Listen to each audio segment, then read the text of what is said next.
Hello मेरे बच्चों, नमस्कार। प्रारंभ क्लास में मैं सुनील आपका हार्दिक स्वागत है, अभिनंदन करता हूं। जैसा कि पिछली कक्षाओं में हम जीव विज्ञान में महत्वपूर्ण टॉपिकों को पढ़ चुके हैं, तो उसी की कड़ी में एक महत्वपूर्ण टॉपिक जो आपके सामने थंबनेल में दिखाई पड़ रहा है उसको पढ़ने वाले हैं। अब एक क्वेश्चन क्या दिमाग में उठता है कि ये रक्त लाल क्यों होता है? क्या रक्त कोशिका है कि ऊतक है कि अंग है? रक्त का कार्य क्या है? आप जानते हैं कि रक्त के द्वारा सभी बीमारियों की जांचें होती हैं। रक्त एक ऐसा हमारे शरीर का महत्वपूर्ण घटक है जिसको हम बना नहीं सकते हैं, जिसको हमें दूसरे से दान के रूप में ही मिलता है। तो इस सब प्रश्नों का उत्तर आपको इस क्लास में मिल जाएगा। अगर आप सबको इस प्रश्नों का उत्तर चाहिए तो आप निश्चित ही इस क्लास में आप हमारे साथ जुड़िए, आपको इस सब प्रश्नों का उत्तर मिलेगा। तो प्यारे बच्चों, शुरू करते हैं हम रुधिर मानव का। रुधिर क्या है, प्रकार क्या है, उसका कार्य क्या है, उस सभी कार्यों को हम सिस्टम से पढ़ेंगे। क्लास बहुत सही होगी, बहुत सरल होगी, बहुत छोटी होगी, लेकिन बहुत ज्ञानप्रद होगी। शुरू करते हैं प्यारे बच्चों।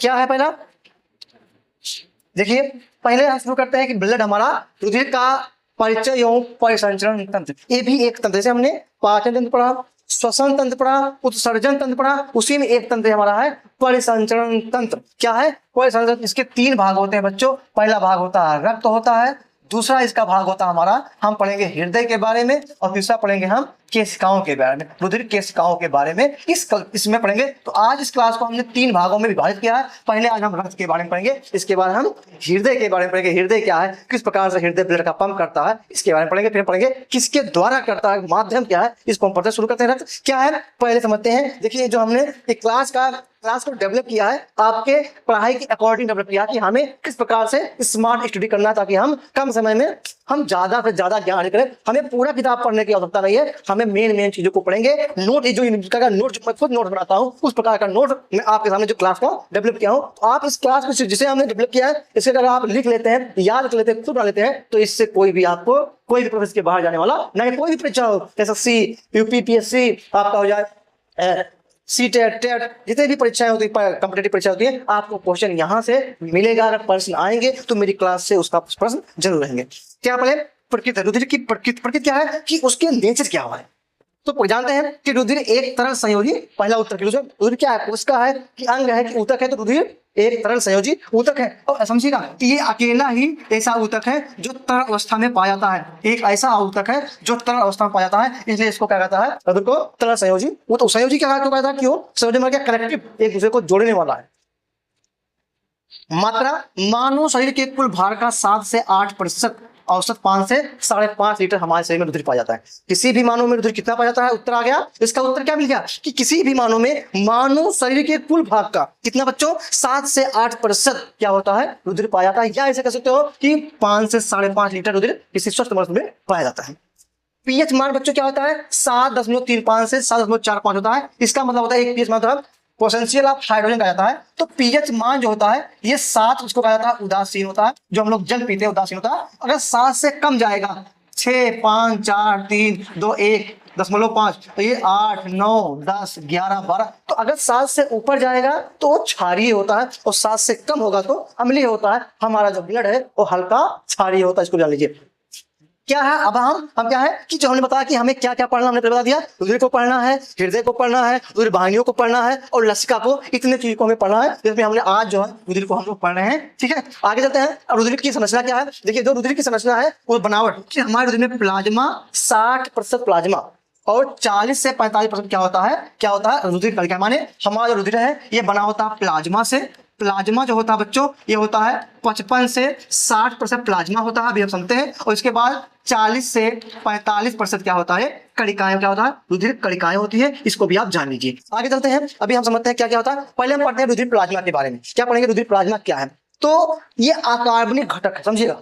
देखिए फिर डेवलप किया पूरा, इसी में रुधिर प्लाज्मा का सारा क्वेश्चन खत्म हो जाएगा। इसके अलावा आप रुधिर प्लाज्मा पढ़ने की आवश्यकता नहीं पड़ेगी। क्या है, जल कितना होता है, ऊपर जाता है कि हमारे रुधिर में प्लाज्मा में कितना प्रतिशत जल होता है, कितना होता है, 90 से 92% क्या होता है, जल होता है। और क्या होता है, 0.9% क्या होता है, sodium chloride, sodium bicarbonate, calcium, magnesium, potash हुआ लवण होता है। ये भी क्वेश्चन बहुत, अगर कोई किस परीक्षा में बहुत अंदर से पूछा जाएगा कि कितना सोडियम बाइकार्बोनेट कितने % होते हैं, तो यहाँ पर 0.9% होते हैं। कार्य क्या है बच्चों, रुधिर के पीएच मान इतना होता है, नियमन करना। अब इसमें क्या क्या होता है, हमने क्या बताया कि 90 से 92% क्या हुआ, जल हुआ।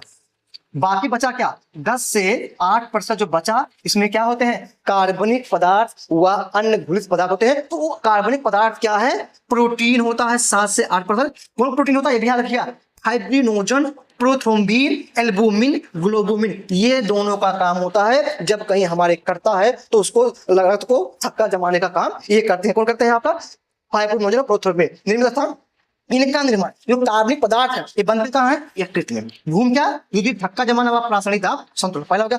अन्य घनिष्ठ पदार्थ क्या होते हैं, क्या होते हैं, पोषक तत्व क्या, ग्लूकोज, अमीनो अम्ल, वसा, विटामिन।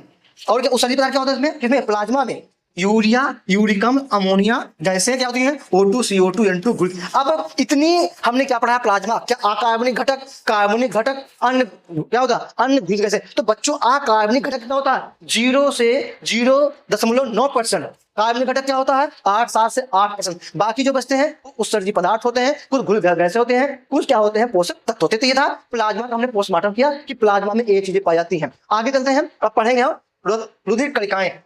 पहला कणिका, रुधिर कणिकाएं 3 प्रकार की होती हैं। एक को कहते हैं बच्चों आरबीसी, दूसरे को कहते हैं डब्ल्यूबीसी और तीसरे को कहते हैं प्लेटलेट्स। प्लेटलेट्स कहते हैं, लेट्स। आरबीसी को कहते हैं, अब हम पहले आरबीसी पढ़ेंगे। इसका नाम है रेड ब्लड कॉर्पस और पल्स, या इसे कह सकते हैं हम लाल रुधिर कणिकाएं, या एक नाम इसका और है इरिथ्रोसाइट भी इसको हम कहते हैं। अच्छा आगे चलते हैं, इसकी संरचना पढ़ते हैं, इसके कोशिका के बारे में पढ़ते हैं, ये लाल क्यों होता है, इसके बाद पढ़ते हैं इसका कार्य क्या होता है, इसके बारे में हम लोग पढ़ते हैं। पहले हमने प्लाज्मा के बारे में पढ़ा, अब ये आरबीसी। बहुत अच्छी कक्षा क्लास है, बहुत ज्ञानवर्धक आप लोगों का, बस आप क्लास से हमेशा जुड़े रहिए। पहले क्या समझना, छोटी गोल उभयतल एवं केंद्रक विहीन, ध्यान रखिएगा, आरबीसी जितने भी आरबीसी होती है सब में क्या होता है, सब पे केंद्रक विहीन होती है। बस केवल एक याद रखेगा, एक लामा जंतु होता है, लामा होता है जो ऊंट की प्रजाति का होता है, इसकी आरबीसी में, लामा के आरबीसी के कोशिकाओं में केंद्रक पाया जाता है। ये अपवाद है, इसको याद रखिएगा। क्या, सभी जंतुओं की कोशिकाओं में, लाल कोशिकाओं में क्या होता है कि केंद्रक नहीं पाया जाता है, केंद्रक विहीन होती है। पर लामा एक ऐसी जात होती है जिसमें केंद्रक, उसकी आरबीसी में की कोशिकाओं में केंद्रक पाया जाता है। आकार छोटी गोल उभयतल होता है। अपवाद ऊंट व लामा की आरबीसी में केंद्रक होता है, हमने पहले बता दिया। फिर संख्या, स्वस्थ मनुष्य में लगभग 45 से 50 लाख प्रति घन मिलीमीटर इनकी संख्या होती है। अच्छा, फिर कहा निर्माण कहाँ होता है, लाल अस्थिमज्जा में, जिसको भ्रूणावस्था में, जब कोई बच्चा भ्रूण में होता है तब कहाँ रक्त बनता है, रक्त बनता है, स्प्लीन कहा जाता है, और क्या कहा जाता है, लीवर कहा जाता है। हमने आपको जब लीवर के बारे में पढ़ा था तब भी हमने आपको बताया था। ठीक, तो इसका अस्थिमज्जा क्या होता है, जो हमारी हड्डियां होती हैं, हड्डियां आप देखे होंगे अगर भी, तो उसमें देखते हैं इसे क्या, मतलब स्पंज के आकार की संरचना होती है अस्थियों के बीच में, वही अस्थिमज्जा है और वही आरबीसी का निर्माण होता है। ठीक, इसके बाद इसका जीवन काल बच्चों क्या होता है, इसका जीवन काल होता है 120 दिन, माने आरबीसी का 120 दिन बाद की मृत्यु होती है। अच्छा, मृत्यु होती है तो फिर कहां जाती है, तो इसमें क्या होता है, ये जब मिल्की मृत्यु होती है तो जाती है स्प्लीन में। ये इनका फंक्शन कौन करता है, स्प्लीन करता है, इसलिए स्प्लीन क्रिया को आरबीसी का कब्रगाह कहा जाता है। याद करिएगा, जो ये स्प्लीन है ये क्या है, ये कब्रगाह है, आरबीसी का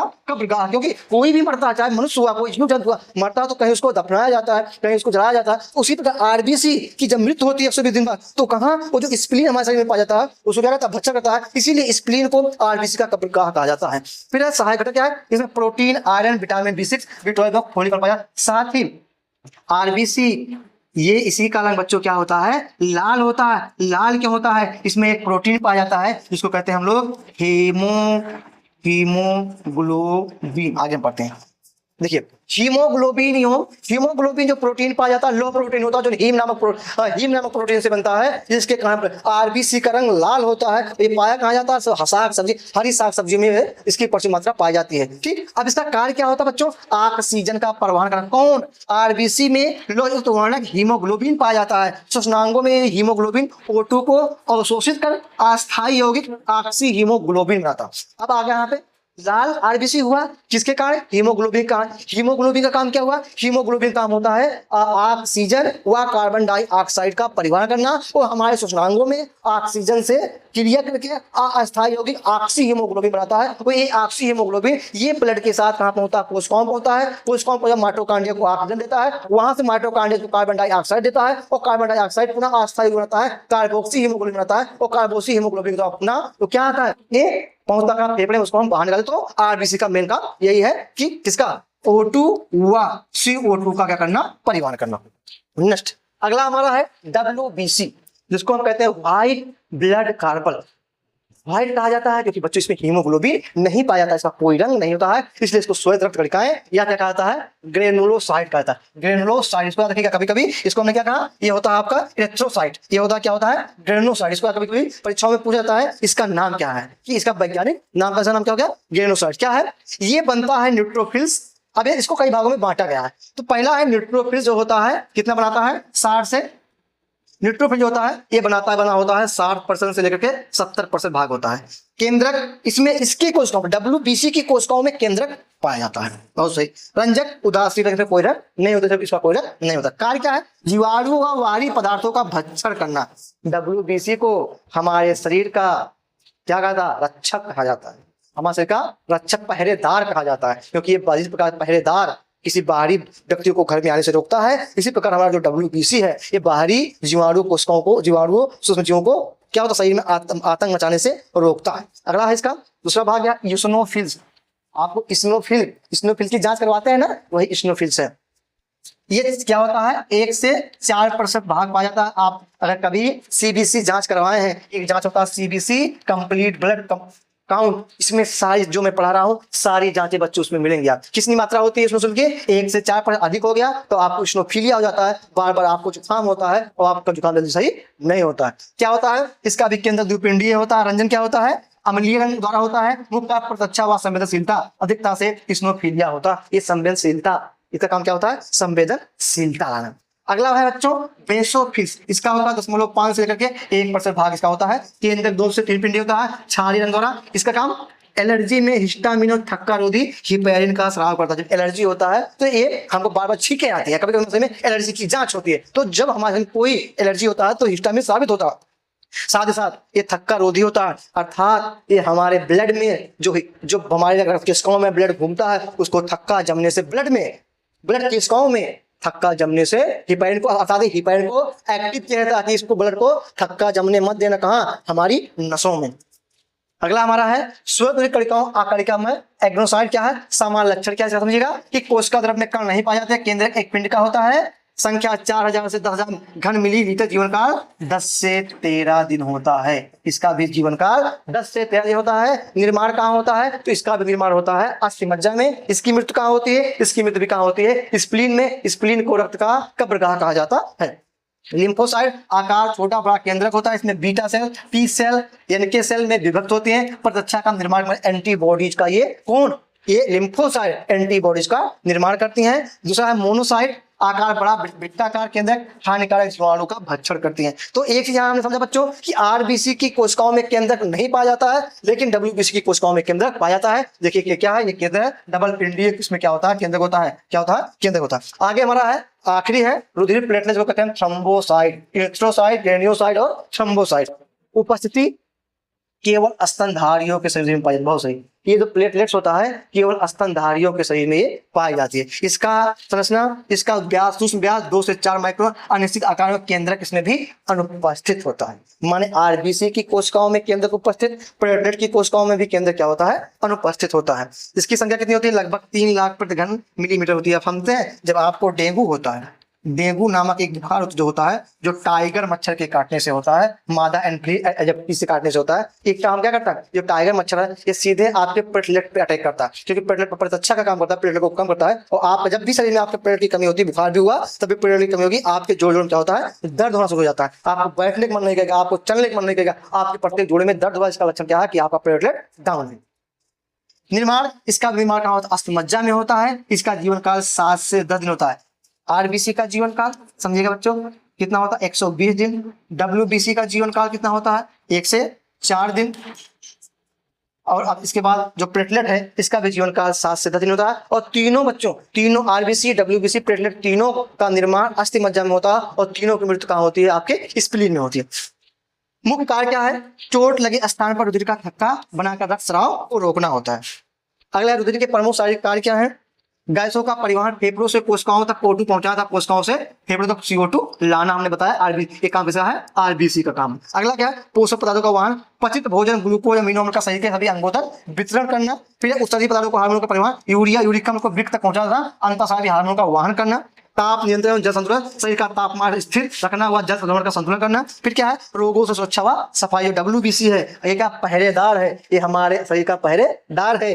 द्वारा जीवाणु का भक्षण, एंटीबॉडी तथा मृत कोशिकाओं का निपटान करना होता है। फिर इसके बाद है देखिए विभिन्न अंगों में रुधिर का वितरण कैसे होता है कि कहाँ कहाँ रुधिर कितने होते हैं। देखिए कि अन्न अंग में रुधिर कितना होता है? 30% उसकी आवश्यकता होती है। पाचन तंत्र में इसकी आवश्यकता 25% होती है। वृक्क में 20% रुधिर चाहिए, मस्तिष्क में 15% चाहिए, मांसपेशियों में 10% की आवश्यकता होती है। विश्राम की अवस्था में कुल रुधिर का लगभग सर्वाधिक भाग 25% पाचन तंत्र एवं 20% भाग वृक्क द्वारा उपयोग किया जाता है। जब हम विश्राम की अवस्था में होते हैं तब उस समय हमारे मांसपेशियों को रुधिर की आवश्यकता नहीं होती है, उस समय जो रुधिर होता है वो पाचन तंत्र हुआ जिसके लिए वृक्क में के काम के लिए उपयोग होता है। इसीलिए कहा जाता है कि खाना खाने के बाद हमें थोड़ा देर आराम करना चाहिए। ये नहीं कि खाना खाने के बाद तुरंत हम दौड़ना शुरू कर देंगे, कोई काम करना शुरू किया हो। जब खाना खा के हम आराम करेंगे तो जो ब्लड हमारे मांसपेशियों को अगर कोई काम करना चाहिए होगा वो ब्लड हमारे पाचन तंत्र को मिल जाएगा, हमारे किडनी को मिल जाएगा, इससे हमारा उत्सर्जन का और पाचन काम बड़े अच्छे तरीके से सुचारू रूप से हो जाएगा। फिर क्या है इसकी देखिए क्या है कि रुधिर जमने से रोकने वाला पदार्थ क्या है? हिपैरिन। कौन बनाता? यकृत द्वारा निर्मित होता है। थक्का बनाने में सहायक विटामिन क्या है? विटामिन के है। प्रोथ्रोम्बिन में फाइब्रिनोजन का निर्माण करता है। आरबीसी मापने का यंत्र क्या है? हीमोसाइटोमीटर होता है। फिर है आरबीसी का कब्रिस्तान किसे कहते हैं? प्लिया, इसलिए हमने पहले बताया। फिर है ब्लड बैंक में 1 यूनिट रक्त कितना होता है? 450 मिलीलीटर एक यूनिट ब्लड में उसकी उतनी मात्रा होती है। तो आज के लिए बच्चों इतना ही। ये रक्त हमारे बहुत महत्वपूर्ण है। मैं आपसे रिक्वेस्ट करता हूँ कि यदि आप स्वस्थ हैं तो आप भी ब्लड बैंक में 1 यूनिट रक्त जरूर देने का संकल्प लें, क्योंकि रक्त देने से कभी रक्त कम नहीं होता। आज के लिए पहले बच्चों इतना ही। आपको बहुत बहुत धन्यवाद हमारे साथ जुड़ने के लिए।